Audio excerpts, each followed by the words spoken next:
Salam sehat sejahtera. Jumpa lagi di channel Mata Ketiga. Mari bersama kita telusuri peristiwa dunia.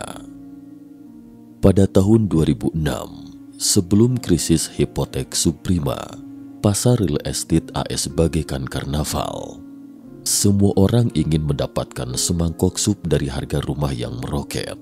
Di saat gelora pasar memuncak, ekonom Noel Roubini mengatakan dengan pesimis, harga rumah akan segera jatuh bebas, krisis hipotek subprima Amerika Serikat akan menyebar, dan sistem keuangan global akan berhenti, disusul gelombang tsunami finansial. Cetusnya, saat itu, orang-orang tidak menganggap serius kata-kata Roubini dan menertawakannya karena berlebihan. The New York Times bahkan memberinya topi besar Dr. Doom alias Bapak Kiamat. Namun hanya 2 tahun kemudian, apa yang dikatakan Roubini menjadi kenyataan, dan si mulut burung gagak Roubini pun menjadi peramal keuangan yang paling berpandangan jauh ke depan dalam semalam. Baru-baru ini, Roubini ditanya wartawan saat mempromosikan buku barunya Megatrends. Apakah krisis keuangan tahun 2008 akan terulang kembali?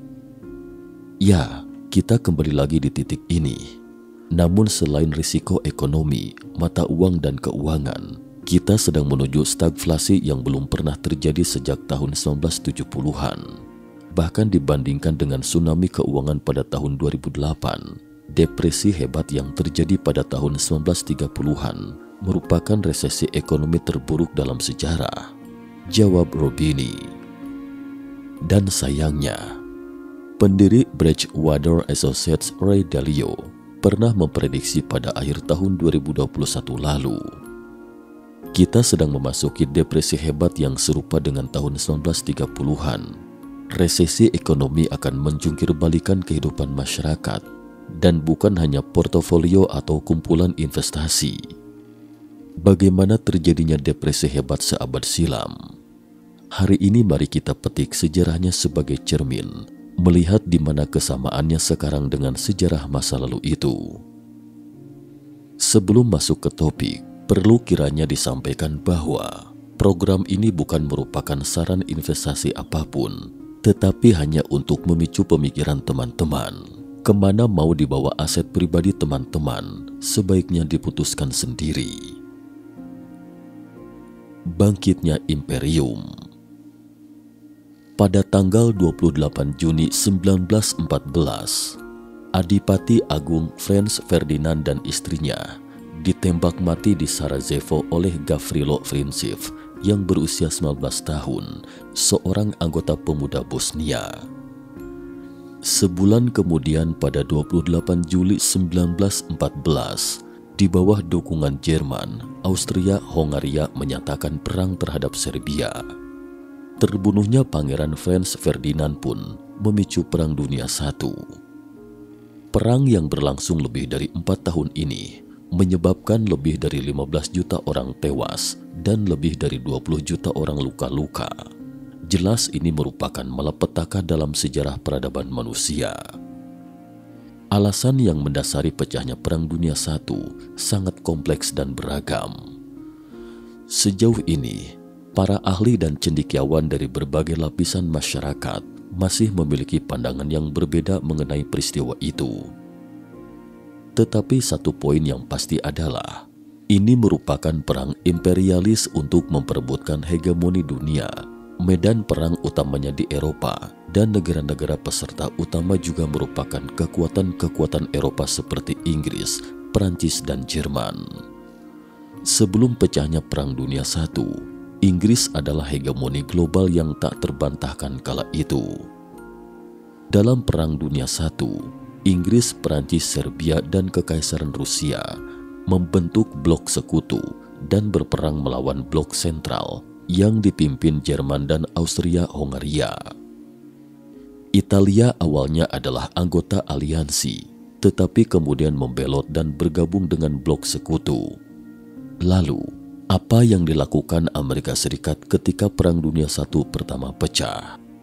Selama beberapa ratus tahun setelah abad ke-16, Dunia pada dasarnya adalah dunianya bangsa Eropa.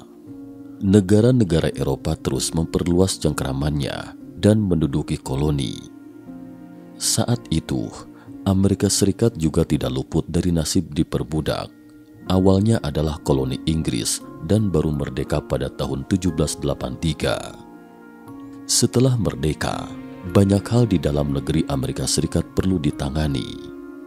Selain itu, secara geografis, Amerika jauh dari Eropa. Presiden pertama Amerika Serikat saat itu, George Washington, berkata, "Bukan pilihan yang bijaksana terlibat dalam perang Eropa."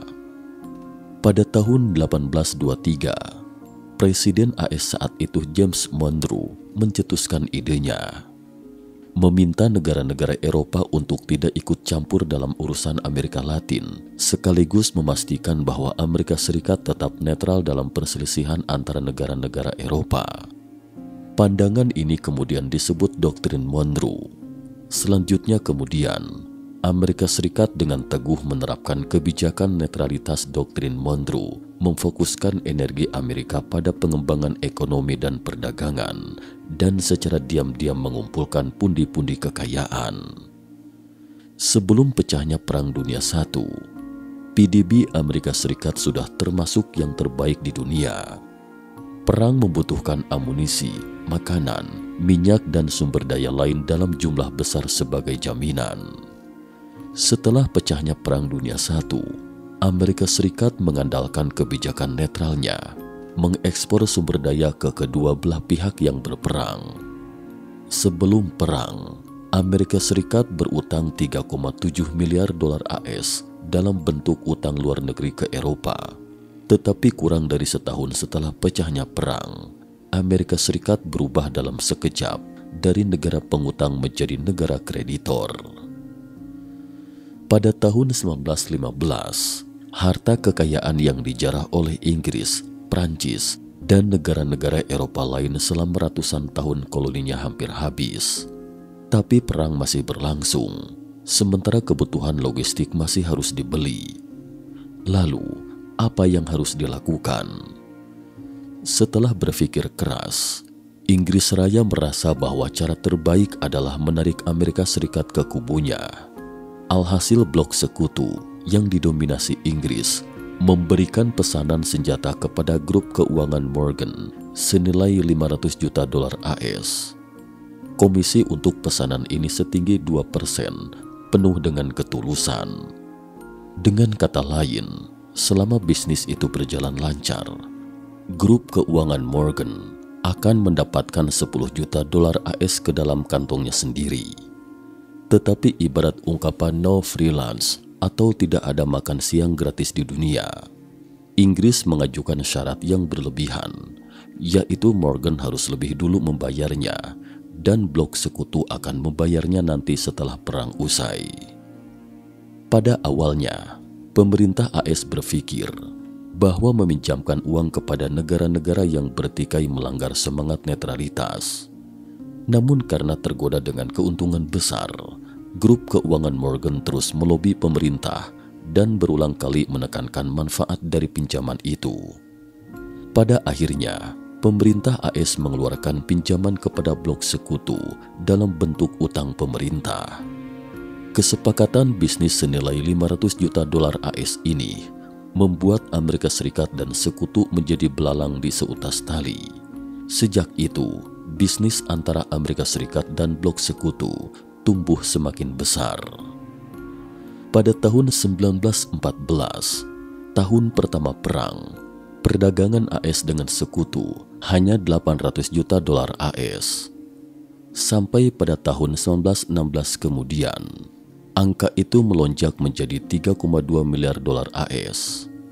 Selain itu, Amerika Serikat juga berturut-turut meminjamkan lebih dari 10 miliar dolar AS kepada sekutu.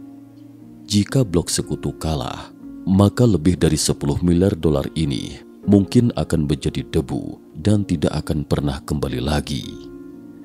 Sementara perdagangan dengan sekutu semakin erat, volume perdagangan antara Amerika Serikat dan blok sentral, terutama Jerman, terus menurun. Ditambah dengan Angkatan Laut Inggris Raya yang kuat, yang terus melakukan blokade laut terhadap pasokan logistik blok sentral, sehingga membuat Jerman sangat marah. Karena naik pitam, Jerman pun melancarkan perang kapal selam tanpa batas dan membom secara brutal di laut. Bahkan kapal dagang negara manapun tidak luput dari sasarannya, mengakibatkan banyak pengusaha dan warga sipil Amerika menjadi korban tewas, yang sekaligus memberi alasan AS untuk terlibat dalam perang. Pada April 1917, di saat kedua belah pihak kelelahan, Amerika Serikat secara resmi menyatakan perang terhadap Jerman.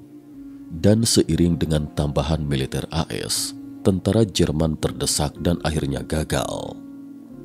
Setelah berakhirnya Perang Dunia I, Perjanjian Versailles ditandatangani. Blok sentral yang kalah perang dipaksa untuk memberikan pampasan perang kepada blok sekutu, dan Amerika Serikat mendapatkan keuntungan lagi. Setelah perang usai, Amerika Serikat menepuk-nepuk kantongnya. Kenapa saya begitu kaya? Sejak itu, ekonomi AS terus berkembang dan bertahta dengan kokoh di singgasana ekonomi terbesar di dunia. Gemuruh 2 dekade. Konon pada awal Perang Dunia Pertama, seorang duta besar Amerika untuk Inggris menulis surat kepada Presiden AS saat itu, Thomas Woodrow Wilson. Hampir semua negara Eropa akan bangkrut dan Jerman ditakdirkan lenyap dari laut. 10 tahun kemudian, seluruh dunia akan jatuh dalam cengkeraman kita. Kesempatan seperti itu sangat langka. Tulisnya. Setelah perang, prediksi duta besar itu menjadi kenyataan. Amerika Serikat menjadi pemenang terbesar dan Wall Street pun menjadi pusat matahari dari sistem keuangan global. Pasar keuangan lainnya dikelilingi Wall Street, termasuk bekas matahari London, Inggris.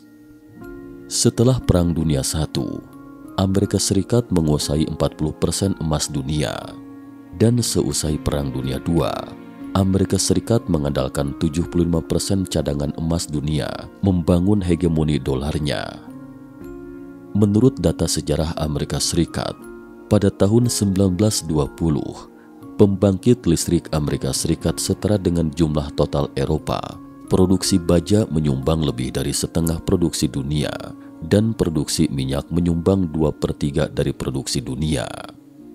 Pada tahun 1913, Ford Motor Company mengembangkan jalur perakitan mobil terbesar pertama di dunia dan mulai diproduksi.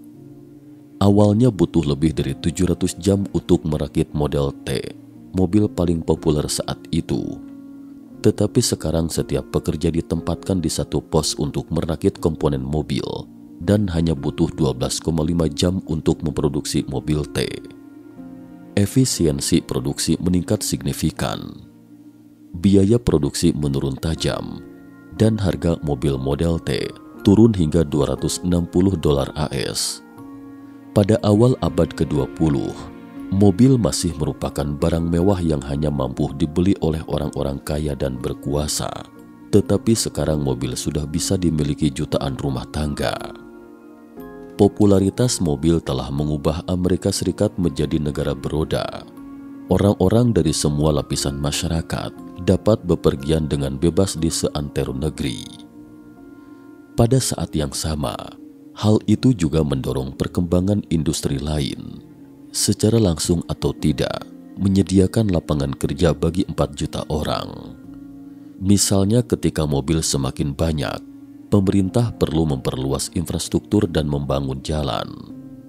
SPBU, bengkel mobil, motel dan restoran juga bermunculan bak jamur. Gaya hidup dan cara berbelanja masyarakat telah berubah total. Tidak terpengaruh oleh angin, hujan dan malam, bisa melompat ke dalam mobil kapan saja dan berbelanja atau ke pesta yang tersekak puluhan mil jauhnya. Seiring bergulirnya roda, lahan tanah juga mulai diperluas tak terhingga. Tanah tandus yang dulu terbengkalai karena transportasi yang tidak nyaman, kini menjadi sepotong kue manis. Namun Amerika Serikat saat itu masih didominasi oleh orang-orang miskin.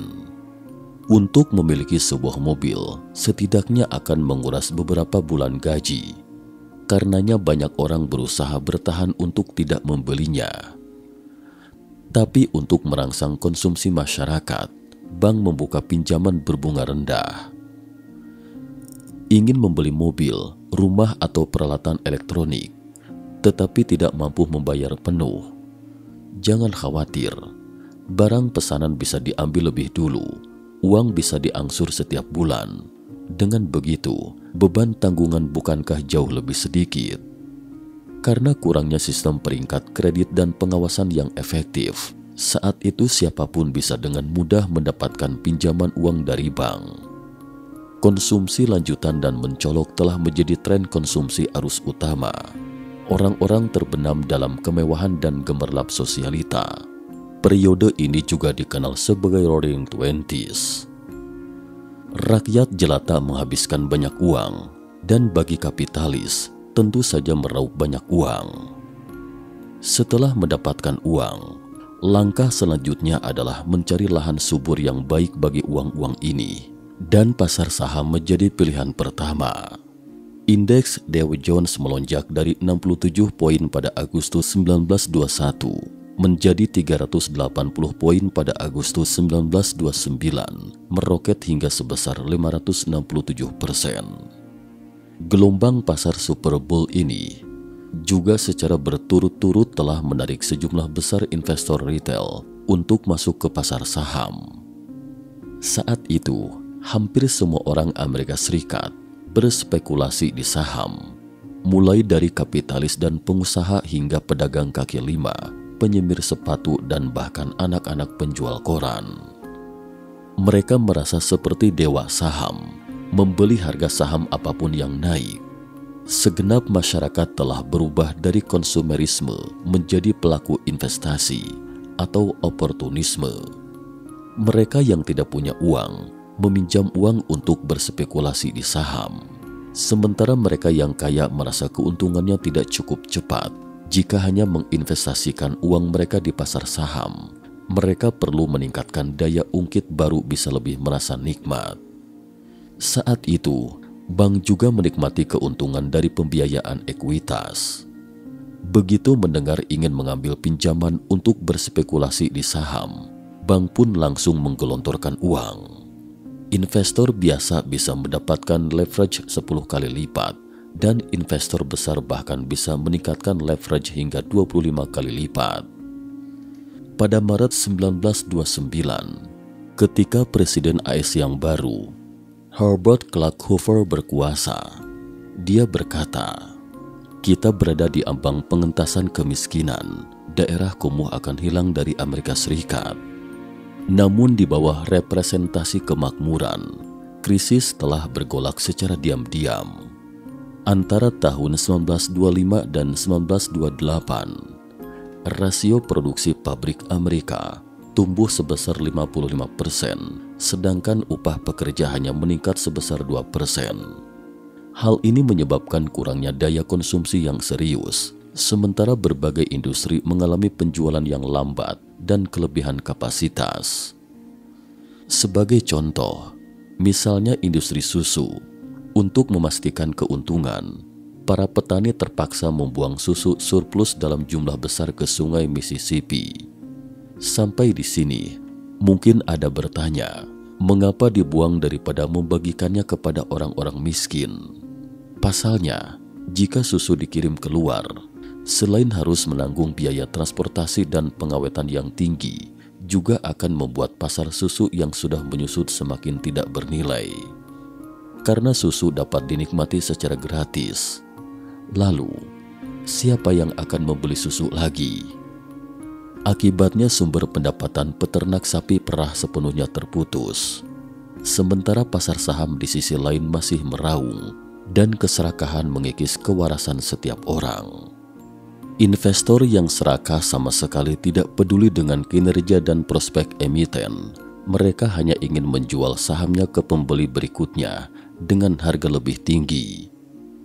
Pasar saham telah menjadi kasino kelas atas yang sah. Warren Edward Buffett pernah berkata, "Takutlah ketika orang lain serakah." Sayangnya di tahun 1920-an, dewa saham Buffett belum lahir. Pada September 1926, badai menyapu Florida. Gelembung real estate Florida yang digembar-gemborkan selama kegilaan spekulatif itu pun pecah oleh bencana ini. Namun ini tidak terlalu menyadarkan kegilaan di Wall Street. Pada musim semi tahun 1929, Federal Reserve yang mengkhawatirkan kenaikan harga saham mulai memperketat kebijakan moneter. Dari Februari hingga Juli, tingkat suhu bunga dinaikkan dari 1,5% menjadi 5%. Pada Agustus tahun yang sama, The Fed kembali menaikkan suku bunga menjadi 6%. Tetapi pialang saham dan bankir tetap berusaha mendorong masyarakat membawa uang ke pasar untuk menghindari penurunan harga saham untuk kepentingan mereka sendiri. Bahkan beberapa sarjana terkenal juga kehilangan akal sehat mereka. Yang paling tipikal adalah ekonom Universitas Yale, Irving Fisher. Dia tidak hanya bergabung dengan barisan spekulan sejak dini, tetapi juga mengatakan dalam pidato publik, harga saham telah mencapai seperti dataran tinggi permanen. Pada Agustus 1929, John J. Raskob, manajer keuangan senior General Motors, mengucapkan pepatahnya yang terkenal, "Setiap orang seharusnya menjadi kaya." Menurutnya, selama Anda menghabiskan $15 AS sebulan untuk membeli saham, maka 20 tahun kemudian Anda dapat menikmati masa tua Anda dengan $80.000 AS.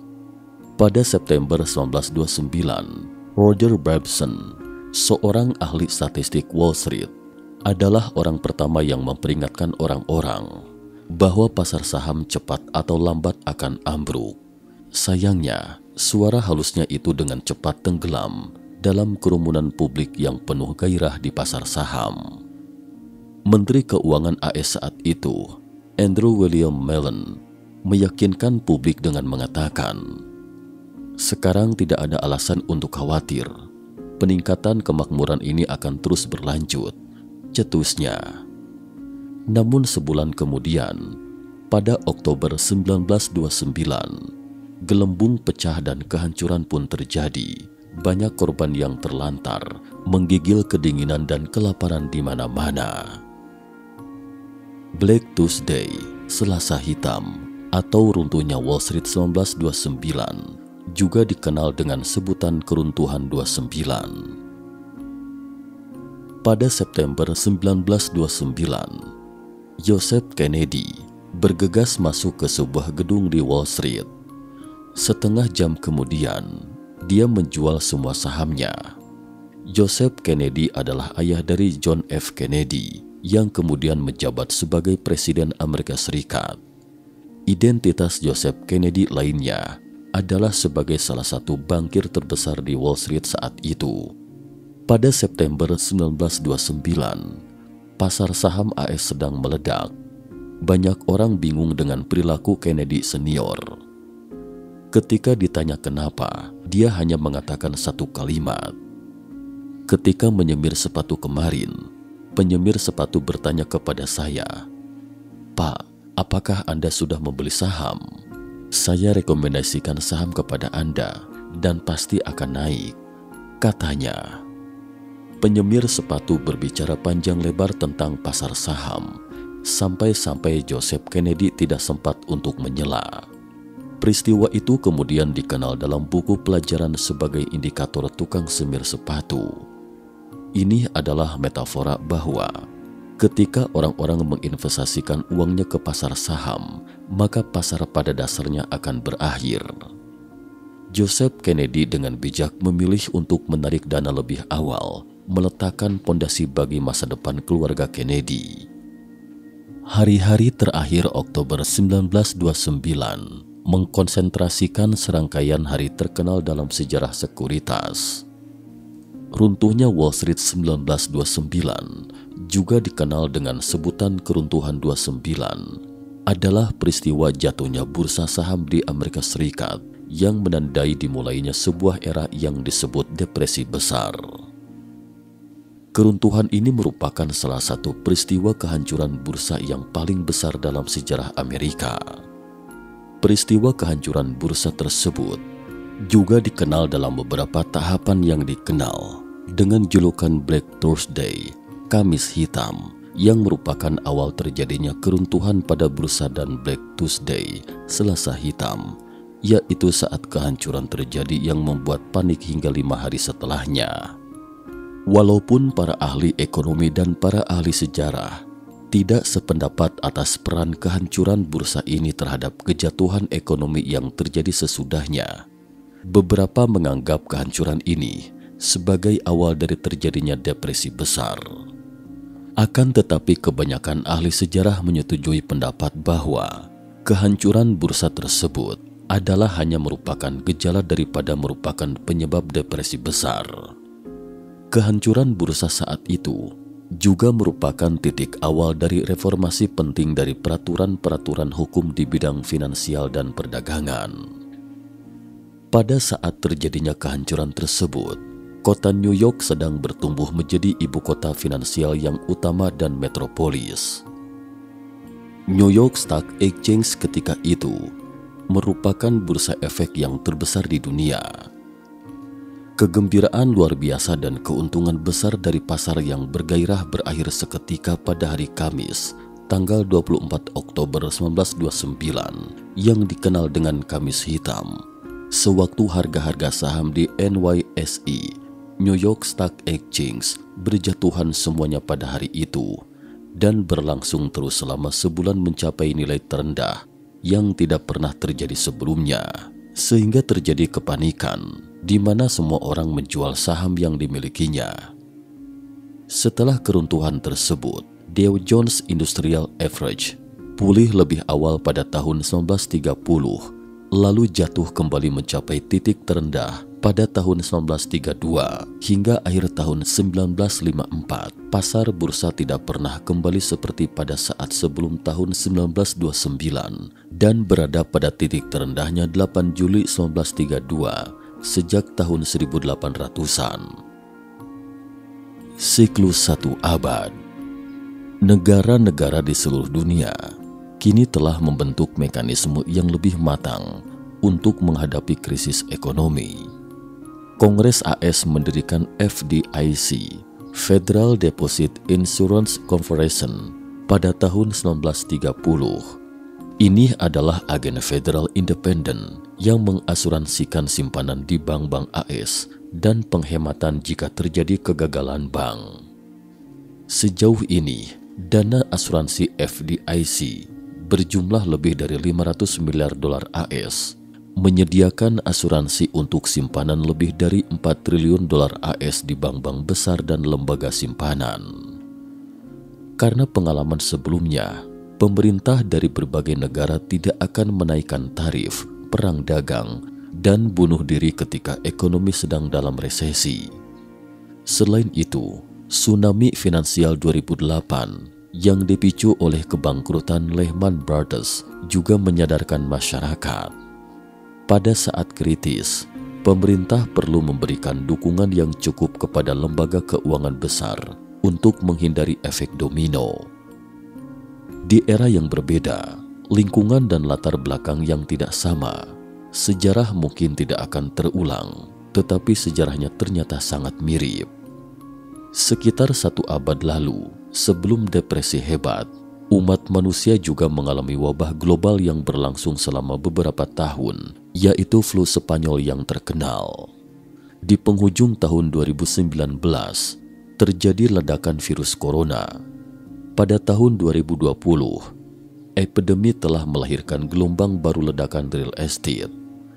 Pada tahun 2021, terjadi fenomena pembelian properti secara berlebihan yang belum pernah terjadi sebelumnya di Amerika Serikat, Kanada, Australia, Selandia Baru, dan negara lainnya. Pada kuartal ketiga tahun 2021, harga perumahan AS naik 18,7% year on year. pertumbuhan dari tahun ke tahun mencapai tingkat pertumbuhan tertinggi sejak memasuki abad ke-21. Segera setelah itu, untuk mengobati penyakit inflasi menahun, The Federal Reserve AS mulai menaikkan suku bunga secara gencar. Sejak 17 Maret 2022 hingga awal November, The Federal Reserve telah menaikkan suku bunga sebanyak 6 kali berturut-turut dengan total 375 basis poin. Semua fenomena ini begitu mirip, dan bukankah kegilaan spekulasi mata uang di tahun 2021 terlihat seperti pasar saham yang lepas kendali 100 tahun lalu? Sekarang, FTX platform, bursa kripto terbesar kedua di dunia setelah Binance, telah jatuh bangkrut. Mungkinkah kita akan benar-benar memasuki babak baru resesi ekonomi di tahun 2023? Saya pikir tidak ada yang bisa memberikan jawaban pasti untuk pertanyaan ini, tetapi sebagian besar ekonom pesimis. Dalam perubahan siklus ekonomi, ada istilah indikator ekonomi pendahulu, yaitu gabungan dari indikator-indikator ekonomi makro yang menunjukkan variabel-variabel ekonomi yang dipakai untuk meramalkan pergerakan siklus bisnis didekati dengan pertumbuhan produk domestik bruto (PDB) dan dianalisis menggunakan metode growth rate cycle atau siklus laju pertumbuhan. Banyak lembaga memiliki metode perhitungan masing-masing untuk indikator pendahulu, di antaranya Conference Board Leading Economic Index, yaitu indikator utama ekonomi Amerika yang dimaksudkan untuk memperkirakan aktivitas ekonomi di masa depan. Ini dihitung oleh The Conference Board, sebuah organisasi non-pemerintah yang menentukan nilai indeks dari nilai 10 variabel kunci. Saat ini, tingkat pertumbuhan LEI year on year telah memasuki nilai negatif. Sayangnya, pengalaman sejarah memberitahu kita bahwa ketika tingkat pertumbuhan LEI dari tahun ke tahun terus menunjukkan nilai negatif, ini mengindikasikan tibanya resesi ekonomi. Pada 19 Februari 2021 lalu, Michael James Burry, seorang investor Amerika terkenal, memperingatkan di akun Twitternya bahwa krisis inflasi tinggi akan melanda karena pencetakan uang The Fed yang belum pernah terjadi sebelumnya. Saat itu pasar keuangan berjalan seperti biasa. Inflasi tetap rendah di 1,7%. Namun sejak Maret 2021, tingkat inflasi AS terus merangkak naik dan pada Juni 2022 mencapai puncaknya di 9,06% dalam 40 tahun terakhir. Pada 3 Mei tahun lalu, Michael Burry kembali berkicau di Twitter bahwa indeks SP500 rebound terlalu cepat dan terlalu kuat. Indeks SP500 melacak saham dari 500 perusahaan terdaftar paling representatif di Amerika Serikat dan dianggap sebagai indikator utama kondisi ekonomi AS. Pada musim semi tahun 2020, karena COVID-19 yang tiba-tiba merebak, indeks SP500 menukik turun dari 3.380 poin menjadi sekitar 2.300 poin. Kemudian rebound dengan cepat hingga mencapai lebih dari 4.000 poin. Tapi menurut Burry, pasar saham belum mencapai titik terendah. Menurut pengalaman sebelumnya, sebelum benar-benar turun tajam, akan ada beberapa dead cat bounce atau kucing mati yang terpantul, yang sekilas tampak hidup kembali, tetapi ini bukanlah sinyal pemulihan. Dead cat bounce adalah salah satu pola bullish atau naik yang menjebak. Jika investor melihat angka tinggi yang ditawarkan di pasar dengan adanya pola naik, perlu dipastikan apakah grafik tersebut merupakan dead cat bounce atau bukan. Pada dasarnya, DCB, dead cat bounce, adalah pemulihan harga aset sementara atau merupakan kenaikan harga aset yang berumur pendek dari suatu tren penurunan berkepanjangan. Pola ini bisa muncul di tengah pasar bearish yang selanjutnya akan diikuti dengan tren harga yang terus menurun. Tidak jarang tren turun diinterupsi oleh periode pemulihan singkat atau rally kecil di mana harga sementara naik namun kembali turun. Yang paling mengerikan adalah Burry memposting grafik perbandingan seperti ini. Garis kuning adalah tren SP500 dalam 10 tahun sebelum pecahnya gelembung internet pada tahun 2000. Garis hijau adalah indeks Dow Jones dalam 10 tahun sebelum depresi hebat di 1930-an, dan garis putih adalah tren SP500 hari ini.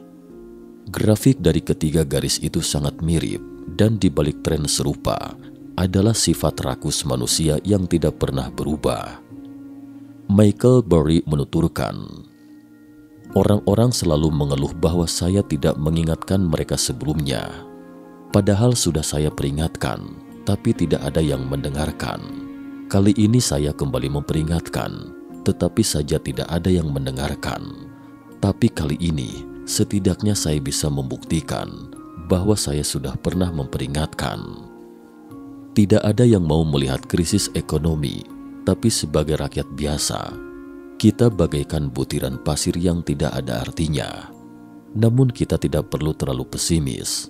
Setiap depresi hebat adalah perombakan besar-besaran disertai dengan redistribusi kekayaan sosial. Pada 30 April 2022, setelah 4 tahun, rapat pemegang saham Berkshire Hathaway kembali digelar secara offline. Pada pertemuan tersebut, Warren Buffett mengatakan bahwa tibanya krisis ekonomi hanyalah masalah waktu, dan sejumlah besar uang tunai yang dipegang oleh Berkshire memang dipersiapkan untuk mengatasi krisis tersebut. Dia berharap melihat periode penurunan pasar saham, sehingga dengan demikian bisa membeli lebih banyak aset unggulan dengan harga lebih murah. Seperti yang dikatakan Buffett, jadilah serakah saat orang lain ketakutan, dan takutlah saat orang lain serakah. Bersiaplah untuk menghadapinya. Mungkin Anda akan menjadi tokoh berikutnya yang memanfaatkan krisis untuk mengubah nasib. Cukup sekian dulu topik kita hari ini. Jika suka dengan video mata ketiga, jangan lupa like, subscribe, dan share. Terima kasih atas perhatiannya.